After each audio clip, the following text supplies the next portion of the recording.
এরকম গাবলা মাথায় নিয়ে হাঁটতাম, একসময় সমবয়সী বন্ধুরা মিশত।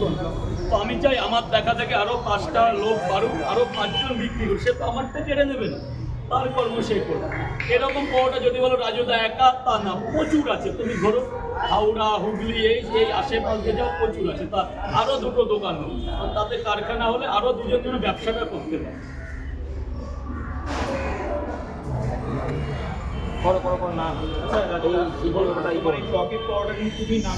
হ্যাঁ, এটাই আমার আমি সে রকেট করুক, যা করুক, কিন্তু শৈশবকালে আমি এই পকেট পরোটার নামটা দিয়েছিলাম। তো কোনোদিন যদি আমি বড় কিছু করতে চাই না, কিন্তু আমি পকেট পরোটা আমি ব্র্যান্ডেড করতে হয়। তার জন্যে যদি আইনত পেপার কিংবা লিগাল যা যা করার আমি করতে চাই। পকেট পরোটা ভারতবর্ষে না, ভারতবর্ষের বাইরে একটাই রাখতে চাই।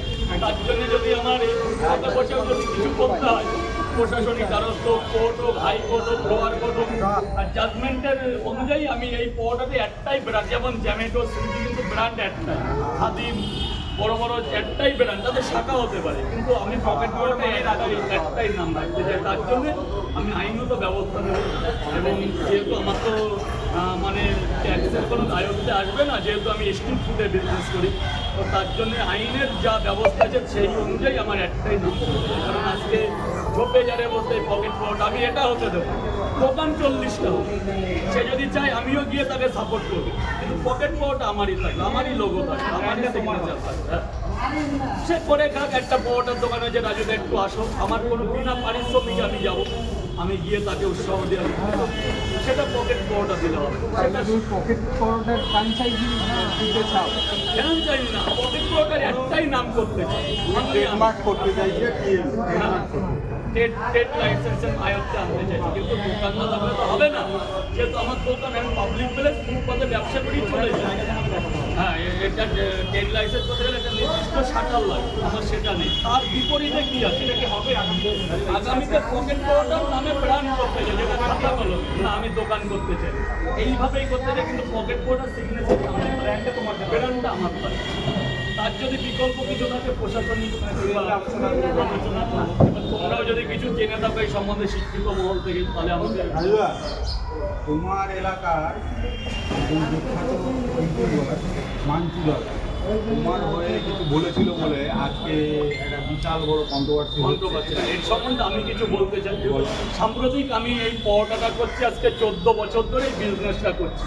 আচ্ছা, কিনে আনি, বানাই, কোথা থেকে নিয়েছি সেটা সম্পূর্ণ আমার পার্সোনাল ব্যাপার। আমার কাস্টমার কিছু এখানে বলছে না, এখানে কিছু ক্রিয়েটার আর আমি হাজরার একদম হাজরা, কালীঘাটের হাজরার একটা সমাজধন্য ব্যবসায়ী, পরোটা ব্যবসায়ী বা লুচি ব্যবসায়ী, সে এটা নিয়ে প্রচণ্ড কন্ট্রোভার্সি করছে যে আমি নাকি কিনে আনি। আচ্ছা, আমি কিনে আনলেও আমি বানিয়ে আনলেও আমি আনি, এটা নিয়ে সেই মহান লোকটা যে হাজরার তার কাটা, সেই লোকটা আমাকে কি বলছে, আমার মা বলে গালি দিয়েছে। আমার যে মার 60 বছর বয়স, যে মৃত্যুশয্যায়, মানে আমার মায়ের প্রচণ্ড শরীর খারাপ, সে আমার মাকে উল্টো পাল্টা বলে কীর্তি দিয়ে, তখন আমারই ভাই মাঞ্জু এর প্রতিবাদ করেছে। প্রতিবাদ করলে ওই মহান যে মাতাল প্রচণ্ড পরিমাণে ডিস্টার্ব করেছে, মাতালটা রাত্রেবেলা জঘন্য কিস্তি করা এগুলো হচ্ছে। এর জন্য আমি প্রথমে তোমাদের জানালাম। আর আমি আজকে হাজরার যে কোনো এক মাতাল, হাজরার এক মাতাল ব্যবসায়ী, তার কাটা মাতাল ব্যবসায়ী এটা নিয়ে করেছে। তো আমি আপাতত কিছু বলতে চাই না, আমি আইনে যাব। আমি আজকে জিডি করতে যাব, এখান থেকে 4টে ক্রিয়েটার নিয়ে আইন রক্ষকরা যা বলবে সেটাই হবে। কারণ আমার গায়ে শক্তি নেই, মাতালরা যেমন বলে আমরা ওই ঘর থেকে বিলঙ্ঘন করিনি, অন্তত ঘুমা গিয়ে শুনে আসতে পারো।